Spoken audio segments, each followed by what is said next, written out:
यही सोचता है कि गरीबी हमारे कभी पास ना आए। तो दोस्तों, गरीबी कैसे खत्म होती है और अमीर कैसे बना जाता है? क्योंकि अमीर बनने के लिए अर्थात सुख प्राप्त करने के लिए हमें पैसों की आवश्यकता पड़ती है, जिसे हम लक्ष्मी कहते हैं। तो लक्ष्मी हमारे घर में कैसे आती हैं? हमें ऐसा कौन सा कार्य करना चाहिए ताकि लक्ष्मी हमारे घर से कभी रुष्ट ना हो? तो देखते हैं इस वीडियो के माध्यम से, इस कहानी के माध्यम से।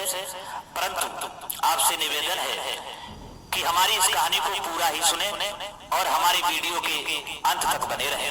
और यदि हमारे चैनल पर आप नए मेहमान दर्शक बनकर के आए हैं, आपने अभी तक हमारा चैनल सब्सक्राइब नहीं किया है, तो आपसे निवेदन है कि हमारे चैनल को सब्सक्राइब अवश्य कर लेना, क्योंकि हम प्रतिदिन एक रोज नई नई वीडियो अपने इस चैनल पर लाते रहते हैं। आइए दोस्तों, इस कहानी पर ध्यान देते हैं। सज्जनों, एक समय की बात है, एक सेठ जी थे।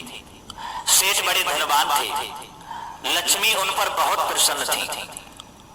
दोस्तों, सेठ एक बार रात्रि में विश्राम कर रहे थे, अर्थात सो रहे थे। उसी समय लक्ष्मी ने सेठ को सपना दिया और कहा, सेठ जी, हमें तुम्हारे घर में रहते हुए 25 वर्ष हो गए हैं, परंतु अब मैं तुम्हारे यहाँ से जाना चाहती हूँ। सेठ जी सुनते ही व्याकुल हो गए और कहा, लक्ष्मी माता, तुम मत जाना। बोली, क्यों? तब सेठ जी बोले, लक्ष्मी, एक तुम ही तो हो जिस वजह से लोग हमें सलाम करते हैं और हमारी इज्जत करते हैं। अगर तुम चली गई तो हम खाकपति हो जाएंगे, हम करोड़पति या अरबपति नहीं रहेंगे, अर्थात हम भिखारी बन जाएंगे। हे माता, तुम्हारी वजह से मैंने प्रेम व्यवहार, रिश्तेदारी और मंदिरों में जाना बंद कर दिया है।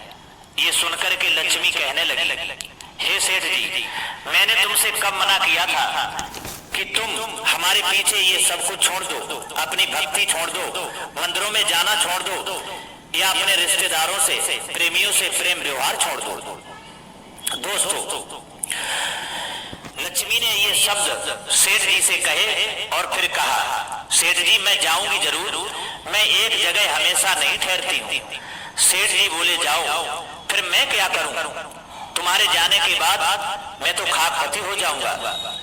मैं आपसे बहुत प्रेम करता हूँ। सेठ जी की बात को सुनकर के तब लक्ष्मी माता कहने लगी, सेठ जी, मैं तुम्हें एक वरदान दे के जाऊंगी, घबराइए मत, लेकिन 2 वरदान नहीं दूंगी। खूब समझ लो, मांगो, क्या मांगना चाहते हो? लक्ष्मी के ये वचन सुनकर के तब सेठ जी बोले, लक्ष्मी, अभी नहीं, मैं अपने घर से सलाह लेने के बाद तब मांगूंगा, थोड़ा समय दो। माता, तुम कल ला। और सच भी कहा है कि जो समझदार लोग होते हैं, जो चालाक लोग होते हैं, वो खुद या स्वयं का निर्णय नहीं लेते हैं, वो अपने परिवार से विचार विमर्श करने के बाद, सलाह करने के बाद ही उस कार्य का निर्णय लेते हैं। दोस्तों, लक्ष्मी सपने से चली गई। सेठ जी सुबह अपनी चारों बहुओं के पास में पहुंचे और अपनी चारों बहुओं से कहने लगे, बेटा, अब हम भिखारी बनने जा रहे हैं। चारों बहुएं बोली, पिताजी, ऐसा क्या हुआ जो तुम भिखारी बनने के लिए जा रहे हो? तब सेठ जी बोले, रात लक्ष्मी ने सपना दिया और सपने में मुझसे कहा कि सेठ जी, अब मैं तुम्हारे घर से जा रही हूँ, परंतु एक वरदान दे के जाऊंगी। और तुम्हें तो मालूम है, अगर लक्ष्मी घर से चली गई तो हम भिखारी बन जाएंगे, खाकपति बन जाएंगे, लेकिन एक वरदान देने के लिए कहा है। मेरी समझ में नहीं आ रहा है कि मैं माता से क्या वरदान मांगूं। तब बड़ी बहू से पूछा, बहू तुम बताओ, मैं लक्ष्मी से क्या वरदान मांगूं? तो बड़ी बहू कहने लगी, पिताजी, तुम उनसे सोना, जेवरात मांग लेना। बोले, ठीक है। उसके बाद में उससे छोटी से पूछा, बहू तुम बताओ, तुम्हारी क्या इच्छा है, मैं क्या लक्ष्मी से मांगूं? तब बड़ी से छोटी बहू कहने लगी, पिताजी, तुम और कुछ मत मांगना, तुम लक्ष्मी से स्कूल, कॉलेज और शहर के सारे अस्पताल मांग लेना, क्योंकि कॉलेजों में और अस्पतालों में बहुत पैसों की कमाई होती है। सेठ जी कहने लगे ठीक है बेटा। फिर उससे छोटी बहू से पूछा, बेटा तुम बताओ तुम्हारी क्या इच्छा है, मैं लक्ष्मी से क्या मांगू?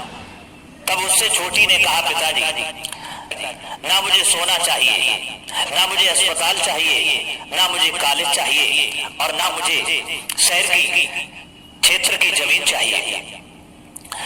सेठ जी कहने लगे, बेटा तुम्हें क्या चाहिए? तब सबसे छोटी बहू ने कहा, पिताजी लक्ष्मी से तुम यही मांगना, जब लक्ष्मी तुम्हारे सपने में आए और वरदान मांगने के लिए कहें तब तुम यही मांगना, यदि हम गरीब हो जाएं तो हम बहु बेटों में हमेशा प्रेम बना रहे, और कुछ मत मांगना। दोस्तों, चारों बहुओं की बातों को सुनकर के सेठ जी वहां से चले गए, और जब रात्रि हुई तो सेठ जी ने विश्राम किया, और जब विश्राम किया तो लक्ष्मी जी सपने में आ गई और कहने लगी, सेठ जी मांगो। अपने परिवार से, घर से सलाह ले ली होगी तुमने, मांगो क्या मांगना चाहते हो, लेकिन एक वरदान मांगना, दो मत मांगना, क्योंकि मैं तुम्हें एक